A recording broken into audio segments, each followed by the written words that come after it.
ಒಂದಲ್ಲ ಎರಡಲ್ಲ 5 ತರದಲ್ಲಿ ಅಕ್ರಮ ಆಗಿದೆ ಅಂತ ಹೇಳಿ ಪಟ್ಟಿ ಕೊಡ್ತಿದ್ದಾರೆ. ಈಗ ನಕಲಿ ಮತದಾರರಿಂದ ಮತ ಚಲಾವಣೆ ಆಗಿದೆಯಂತೆ, ನಕಲಿ ವಿಳಾಸ ಕೊಟ್ಟು ಮತ ಚಲಾವಣೆ ಆಗಿದೆಯಂತೆ, ಒಂದೇ ವಿಳಾಸದಲ್ಲಿ 100 ಮಂದಿ ವೋಟರ್ಸ್ ಇದ್ದಾರಂತೆ, ಗುರ್ತೇ ಹಿಡಿಯೋಕ್ಕಾಗದೇ ಇರೋ ರೀತಿಯಲ್ಲಿ ಫೋಟೋಗಳಿದೆಯಂತೆ, ಫಾರ್ಮ್ 6 ಅಡಿಯಲ್ಲಿ ನಕಲ್ ಮಾಡಲಾಗಿದೆಯಂತೆ.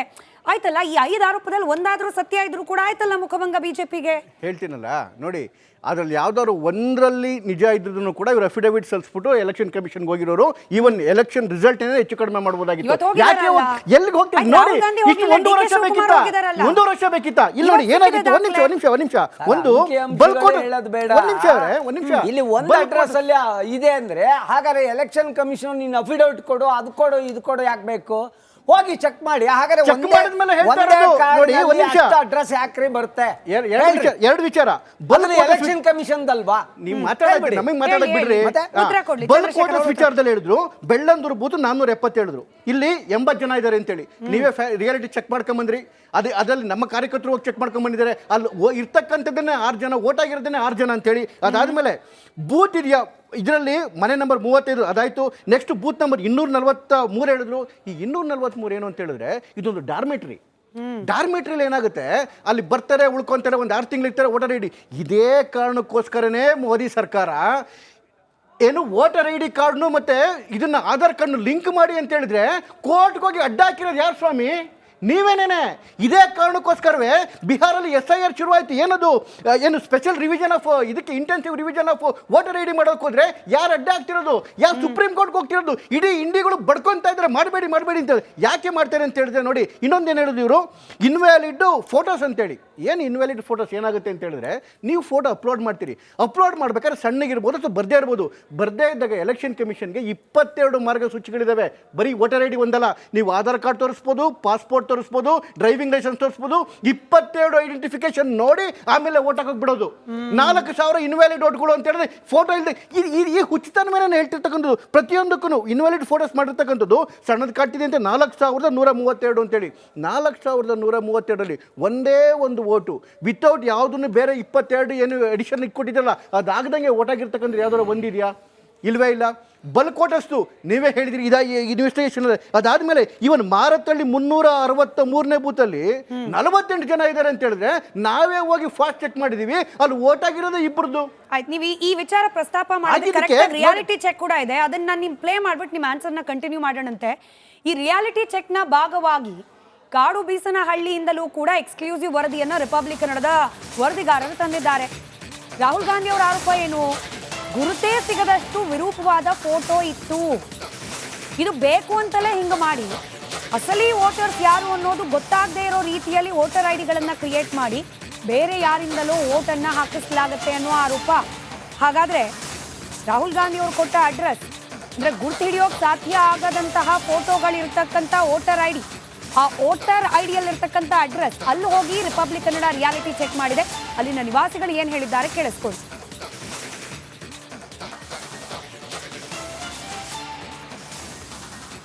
हमारा फोटो चेंज किए हैं, है असली आदमी वही है, हम ओम प्रकाश वागड़ी है, यही मेरा पूरा फैमिली है, यही मेरे बच्चे पढ़ाई कर रहे हैं स्कूल में, बेंगलोर की स्कूल में पढ़ाई कर रहे हैं। सर आपका फोटो छोटा था, उसके बारे में बीबीएमपी हाँ हमारा फोटो छोटा था, उसमें आप प्रिंट उठाए, उसके लिए बड़ा फोटो बीबीएमपी ऑफिसर को दे दिए हैं। हमारा एक पासपोर्ट साइज फोटो दिया हुआ है, अब आप उससे करेक्शन करके मेरा नया वोटर आए। ಚಂದ್ರಶೇಖರ್ ಅವರೇ, ಈಗ 3 ರಿಯಾಲಿಟಿ ಚೆಕ್ಕಲ್ಲಿ ಇದೊಂದು ರಾಹುಲ್ ಗಾಂಧಿ ಅವರು ಹೇಳಿದ ಸ್ವಲ್ಪ ವ್ಯತ್ಯಾಸ ಅಂತ ಅನ್ನಿಸ್ತಿದ್ಯಪ್ಪ, ನಿಮಗಿದು ಆಡೆಡ್ ಅಡ್ವಾಂಟೇಜ್ ಆಗಬಹುದು? ಆಡೆಡ್ ಅಡ್ವಾಂಟೇಜ್ ಅಲ್ಲ, ಇನ್ನೊಂದು ಹೇಳ್ತೀನಿ ಕೇಳಿ. ಅವ್ರೇನು ಹೇಳಿದ್ರು, ಇದ್ದಕ್ಕಿದ್ದಂಗೆ ವೋಟರ್ಸ್ಗಳ ಸಂಖ್ಯೆ ಜಾಸ್ತಿ ಆಗಿದೆ ಮಹದೇವಪುರದಲ್ಲಿ ಅಂತೇಳಿ. BBMP ಇದನ್ನು ಕೊಡ್ತೀನಿ, ಏನೋ ಅಂಕಿಅಂಶಗಳನ್ನ.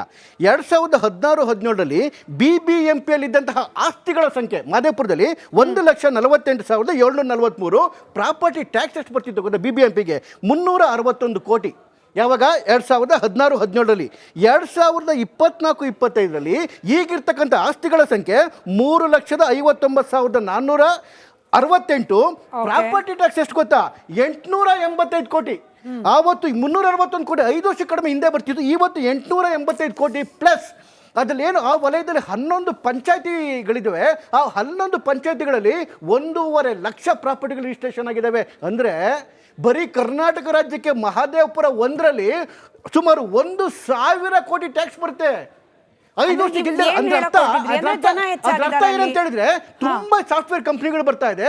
ತುಂಬಾ ಸಾಫ್ಟ್ವೇರ್ ಕಂಪ್ನಿ ತುಂಬಾ ಜನ ಒಳಗಡೆ ಇನ್ಫ್ಲುಕ್ಸ್ ಆಗ್ತಾ ಇರುತ್ತೆ. ಇನ್ಫ್ಲುಕ್ಸ್ ಆಗುತ್ತೆ, ಆಚೆ ಕಡೆಗೆ ಹೋಗುತ್ತೆ. ಇದೇ ಕಾರಣಕ್ಕೋಸ್ಕರನೇ ಇದಕ್ಕಿರ್ತಕ್ಕಂಥದ್ದು ಒಂದೇ ಒಂದು ಮದ್ದು ಅಂತ ಹೇಳಿದ್ರೆ ವೋಟರ್ ಐಡ್ನು ಮತ್ತೆ ಆಧಾರ್ ಕಾರ್ಡ್ನ ಜಾಯಿನ್ ಮಾಡಬೇಕು. ನೀವು ಜಾಯಿನ್ ಮಾಡಕ್ ಬಿಡಲ್ಲ, ಸುಪ್ರೀಂ ಕೋರ್ಟ್ಗೆ ಹೋಗ್ತೀರಿ. ಇನ್ನೊಂದು ಸ್ಪೆಷಲ್ ಇಂಟೆನ್ಸಿವ್ ರಿವಿಷನ್ ಆಗಬೇಕು, SIR ಇಡೀ ದೇಶದಲ್ಲಿ ಮಾಡುತ್ತೆ, ಅದಾಗಬೇಕು. ಅದನ್ನ ಮಾಡೋಕ್ಕೂ ನಿಮಗೆ ಬಿಡಲ್ಲ. ನಿಮಗೆ ಕಳ್ತನ ತಪ್ಪಿಸೋದು ಬೇಡವೇ ಬೇಡ. ಯಾಕೆ ಅಂತ ಹೇಳಿದ್ರೆ ನೀವು ಗೆದ್ಕೊ ಬಂದಿರೋದು ಹಂಗೇನೆ. ನಾನು 2008ರಿಂದ ಕುಟ್ಕೊಂಡ್ಬರ್ತೀನಿ. ಯಾವ ಅನುಪಾತದಲ್ಲಿ ಅಲ್ಲಿ ಮಹದೇವಪುರದಲ್ಲಿ ಸಂಖ್ಯೆ ಜಾಸ್ತಿ ಆಗ್ತಾ ಇದೆ. 1,44,406 ಇದ್ದಿದ್ದು 2008ರಲ್ಲಿ, ಇವತ್ತು 3,51,535 ವೋಟ್ ಏನಾಗಿದೆ, ಪ್ರತಿ ವರ್ಷ ಇನ್ಕ್ರೀಸ್ ಹಾಕೊಂಡ್ಬಂದಿರೋದು. ಯಾವ ರೀತಿ ವೋಟರ್ಗಳ ಸಂಖ್ಯೆ ಇನ್ಕ್ರೀಸ್ ಹಾಕೊಂಡ್ಬರ್ತಿದೆ, ಅದೇ ರೀತಿ BBMP ಟ್ಯಾಕ್ಸ್ ಕಲೆಕ್ಷನ್ ಜಾಸ್ತಿ ಆಗ್ತಾ ಇದೆ, ಆಸ್ತಿಗಳ ಸಂಖ್ಯೆನೂ ಜಾಸ್ತಿ ಆಗ್ತಾ ಇದೆ. ಅದೇ ರೀತಿ ಬಿಜೆಪಿಯ ವೋಟ್ ಶೇರ್ ಪ್ರಮಾಣ ಕೂಡ ಜಾಸ್ತಿ ಆಗ್ತಾ ಇದೆ. ಇಲ್ಲಿವರೆಗೂ ಒಂದ್ ಸೇರ್ನು ಗೆಲ್ಲಕ್ಕಾಗಿಲ್ಲ ಕಾಂಗ್ರೆಸ್.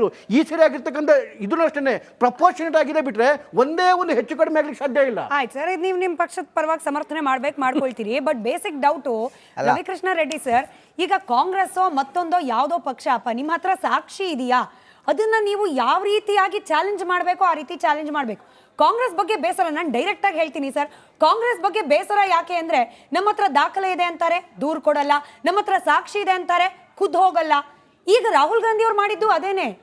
ಅವ್ರು ಹೋಗ್ಬೋದಾಗಿತ್ತು, ಚುನಾವಣಾ ಆಯೋಗ ಸಮಯ ಕೊಟ್ಟಿತ್ತು, ಹೋಗಿ ದೂರು ಕೊಡ್ಬೋದಾಗಿತ್ತು, ಸೆಕ್ಯೂರಿಟಿ ರೀಸನ್ ಕೊಡ್ತಾರೆ. ಅಂದ್ರೆ ನಂಬೋರು ಕೂಡ ಅನುಮಾನ ಆಗೋ ರೀತಿಯಲ್ಲಿ ಆಗೋಗ್ಬಿಡುತ್ತೆ ಅಂತ ಈ ರೀತಿ ಮಾಡಿದ್ರೆ.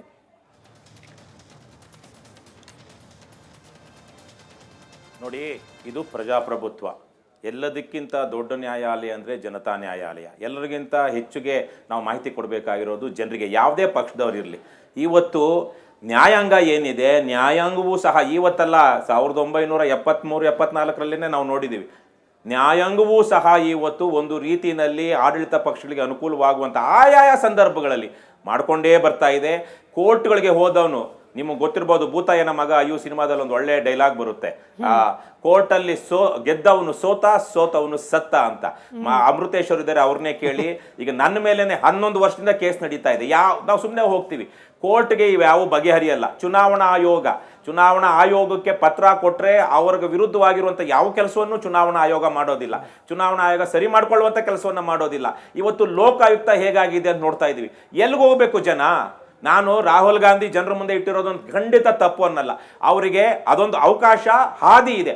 ಇದನ್ನೇ ಬಿಜೆಪಿಯವರು ಮಾಡಿದ್ದಾರೆ. ಬಿಜೆಪಿಯವರು ಕೋರ್ಟ್ಗೆ ಹೋಗ್ಬೋದಿತ್ತಲ್ಲ ಮುನಿರತ್ನಂ ವಿರುದ್ಧ.